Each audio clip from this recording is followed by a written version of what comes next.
Good morning!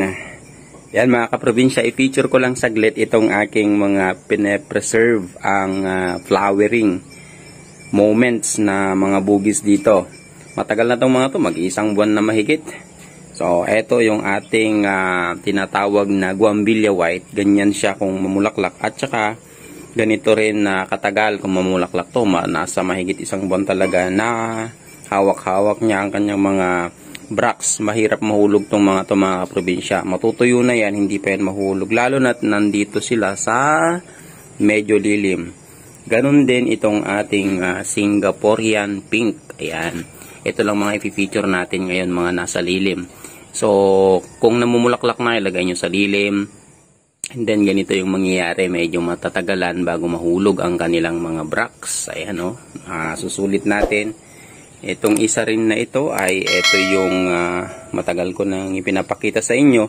Ito yung tinatawag natin na Pink Abby. So, yan si Pink Abby. Okay, malalaki ang kanilang mga bracts at sa bawat dulo ng kanyang mga bouquet ng flowers or bracts ay meron siyang talbos. Yun yung nagiging center. So, ayan, pansinin nyo. Yan. So, maganda to. Maganda talaga tong style ng bougainvillea na to. Ayan, oh. O, diba? Ang ganda. So, makikita nyo. Yun yung nagpapaganda sa kanya. Meron siyang talbos sa bawat dulo ng kumpul-kumpul niyang mga nagagandahan at naglalakihan ng mga bracts. So, compare sa mga ibang bougainvillea, medyo malalaki yung bracts ng ating Pink Abby. At syempre, yung all-time favorite ko, ayan, ito yung ating Angus Gold. Si Angus Gold naman, marami nagsasabi na year-round talaga ang pamumulaklak nito. At ang kagandahan nito ay medyo siksik o kaya compact ang kanyang mga sanga, no? Hindi yung katulad ng ibang bugis dyan na medyo leggy at saka matahaba ang tangkay. Ito ay kapag ka na-maintain yung itrim, tapos napabulaklak nyo ay medyo maiksi lang ang kanyang mga sanga. At syempre, maramihan din kung mamulaklak. Kaya bagay niya mga kaprobinsya ang medyo mataas na paso na ganyan. Ayan o. So, ganyan yung style ko sa Angus Gold ko. Yan, mahaba ang kanyang paso, kaya mataas. Yan, ang ibig kong sabihin ay medyo mataas yung paso. Tapos, ayun, sa tuktok tuloy, makikita ninyo yung kanyang pamumukadkad, pamumulaklak. At ito din, ito yung pinakabagong collection ko sa kanila.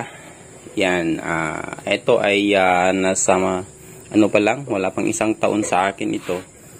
So, ayan, marami siyang mga bracts, mga bulaklak. Ang kagandahan din nito, katulad ng Angus Gold, maramihan din, tsaka siksik din kung magpalabas siya ng kanyang mga bulaklak, no, at mga bracts.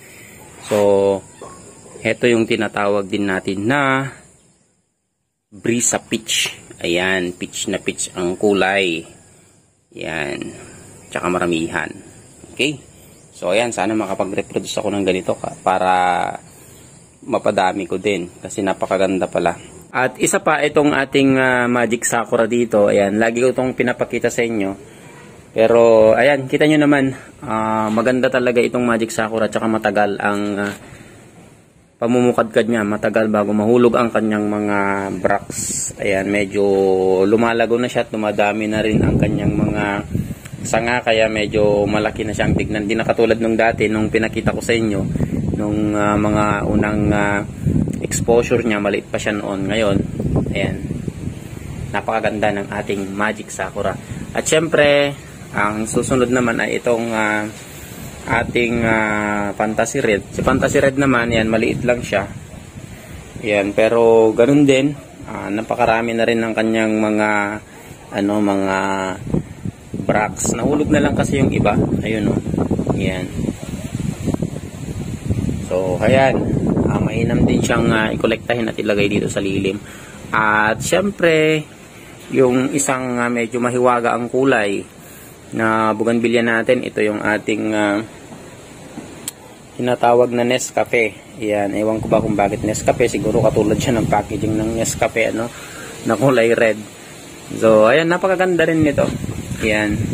Pinakita ko na to sa inyo dati, pero ngayon lang kasi medyo mas nakakainggan nyo siya kasi mas marami na ang kanyang mga bracts, makapal na rin. Ayan. Okay, at syempre ayan, umaagaw itong mga bidadari natin dito. Ayan. So ganyan nakakapal yung ating bidadari. Yun yung kanyang mga bulaklak. Tignan ninyo. Ayan. So ayan o, ang ganda. Para silang mga nagagandahang mga butterfly o kaya paru-paro. So ganyan siya ngayon. Paakyat yan. So hanggang sa taas. Hinihintay ko lang na lumabas pang lahat. So and then may iba siyang kulay dito ngayon o. Yan, nag-iiba-iba yung kulay. Minsan kasi itong mga bougainvillea natin pagka magkadikit-dikit, parang nagkakahawaan na rin sila ng mga kulay-kulay. Ayun o, yun yung mga iba niyang mga bulaklak. Ang ganda. Pababa siya. So ayan, hindi ako nagsasawang tignan itong ating bidadari. Yan. Okay, eto rin, meron tayong splash dyan sa baba. Nasa parting lilim din yan, kaya medyo okay din. Matagal din mahulog ang kanyang mga bracts. Ano? At syempre itong ating tricolor butterfly dito, yan, medyo malago na siya, marami na siyang mga sanga, medyo pabilog din yung style niya. Ganun din, nandito lang siya sa lilim, kaya marami siyang mga bulaklak. So meron akong pinagtitripan dito, mga sinabit-sabit ko na lang. So ayan, meron tayong Violet September dito. Ayan, ganyan ang Violet September. Medyo may konting design ang kanyang mga bracts, no? Lalong-lalo kapag kayang pa lang siya. So ganyan yung nagpapaganda sa kanya, ganyan. Yan. So yung mga young bracts niya ay medyo puti pa lang pagkabagong labas, then nagiging unti-unting violet.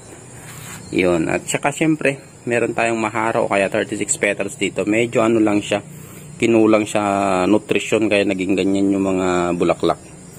Ayan, pero ayan, nakasabit, pwede nyong gawin, i-hanging ang mga ganyang variety. At syempre yung ating tanglong, hindi nawawala sa akin ang tanglong kasi ang ganda. So ito yung tanglong na pink, no? So kung minsan nagiging light, kung minsan nagiging dark, ewan ko sa kanya. So ayan mga kaprobinsya, pwede nyong gawin sa inyong mga namumukadkad o kaya blooming na bugis. Ilagay nyo muna sa medyo lilim, lalo na ngayong December season o kaya this Christmas season, kapag hindi maulan, nako, makikita nyo ang kanilang grabeng pamumulaklak.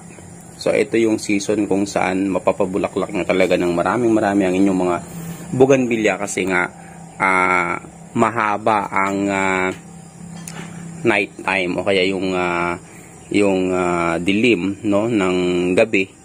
O gustong-gusto nila yon para makapagpalabas sila ng maraming mga bulaklak. Okay? So, dyan lang muna ang ating update sa ating mga blooming bugis. Later, ipapakita ko naman yung mga iba pa. Okay.